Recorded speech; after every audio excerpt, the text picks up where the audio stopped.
Hello दोस्तों, नमस्ते, प्रणाम, हर हर महादेव। बिहार की रीति चैनल पर आप लोगों का स्वागत है। आइए मेरे दोस्त, आज ये नाग पंचमी त्यौहार है, उसी के अवसर पर प्यारा सा एक गीत लेकर के उपस्थित हूँ। आशा ही नहीं बल्कि पूरा विश्वास भी करती हूँ कि आप लोगों को ये गीत बहुत ही पसंद आएगा। यदि पसंद आए तो वीडियो को लाइक कीजिए, शेयर कीजिए, कमेंट बॉक्स में अपना राय सुझाव जरूर दीजिएगा। आइए मेरे फ्रेंड, प्यारा सा गीत का आनंद लेते हुए ध्यान धरिए और नाग बाबा का कृपा आशीर्वाद प्राप्त कीजिए, भोलेनाथ का कृपा आशीर्वाद प्राप्त कीजिए। सुनिए प्यारा सा गीत। धन्य धन्य हो तेजाजी, धन्य हो नागेश्वर, 60 खेड़ धाम में बसा देना। धन्य धन्य हो तेजाजी, धन्य हो नागेश्वरी, 60 खेड़ धाम में बसा देना। बिमल में रहना, टोकरी में बसना, कटोरे में दूध पिला देना। बिमल में रहना, टोकरी में बसना, कटोरे में दूध पिला देना। धन्य धन्य हो तेजाजी, धन्य हो कालेश्वरी, 60 खेड़ धाम बरसा देना। धन्य धन्य हो तेजाजी, धन्य कालेश्वरी, 60 खेड़ धाम बरसा देना। शेष नागेश्वर के मुकुट बिराजे, लड़ियों में ऊमे छपा देना। शेष नागेश्वर के मुकुट बिराजे, लड़ियों में ऊमे छपा देना। बिमल में रहना, टोकरी में बसना, कटोरी में दूध पिला देना। हाँ, बिमल में रहना, टोकरी में बसना, कटोरी में दूध पिला देना। धन्य धन्य नागेश्वरी, धन्य तेरी महिमा, धन्य भाग्य बना देना।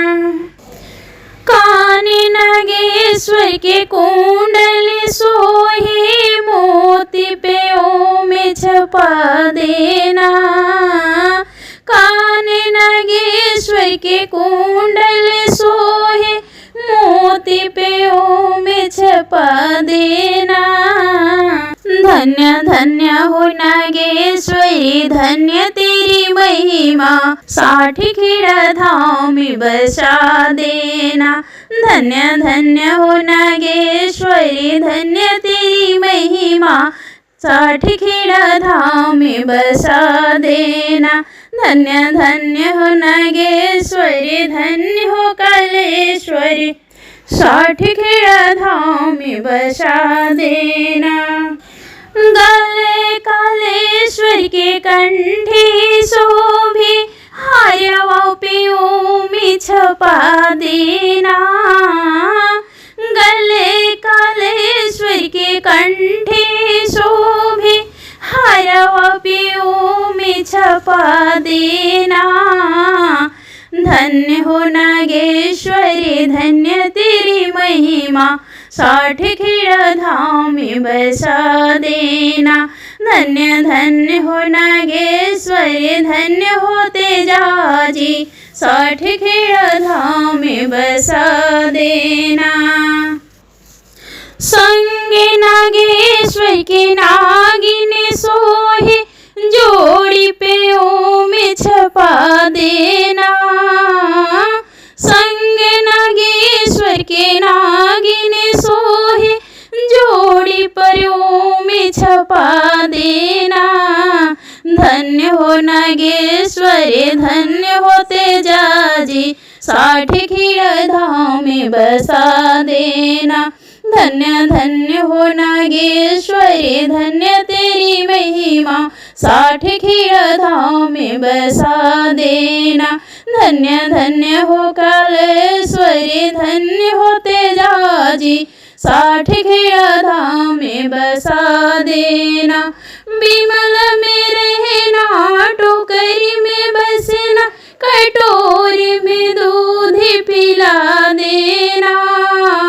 बिमल में रहना टोकरी में बसना, कटोरी से दूध पिला देना। धन्य हो नागेश्वरी धन्य होती जाजी, साठ खेड़ा धाम में बसा देना। धन्य धन्य हो नागेश्वरी धन्य तेरी महिमा, साठ खेड़ा धाम में बसा देना। सैया चली बाबा धाम मानी बोतिया हमार, राजा चली बाबा धाम मानी बोतिया हमार। तनी हमरो के देवघर घुमा देना। ए बाबू के पापा ए बाबू के पापा, तनी बाबा से दर्शन करा देना। ए छोटू के पापा तनी बाबा के दर्शन करा देना। ए बाबू के पापा तनी बाबा से दर्शन करा देना। हम दुकान ही पीले के जब कांवरे हो, देवे घर हम चले रे ढार भी हो। हम दुकान ही पीले के जब कांवरे हो, देवे घर चला मेरे ढार भी हो। बिंदी कर कर जोड़ी घर के काम सारा छोड़ी हो, बिंदी कोरी कर जोड़ी घर के काम सारा छोड़ी। हमरा मानव के मनीषा पूरा देना। ए बाबू के पापा ए छोटू के पापा, तनी बाबा से दर्शन करा देना। ए हमारी सैया तनी देवघर के मेला घुमा देना। ए बबुआ के पापा तनी भोला के दर्शन करा देना।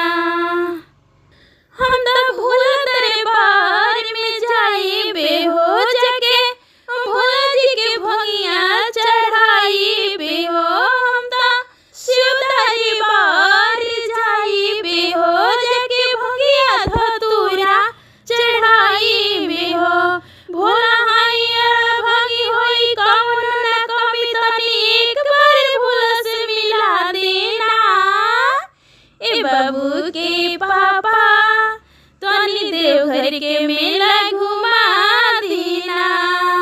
ए बाबू के पापा तनी हमरो के देवघर घुमा देना। ए बबुआ के पापा तनी बाबा से दर्शन करा देना। इत सावन महीना अति पावन हो, सैया चल बाबा धाम बात माना न हो।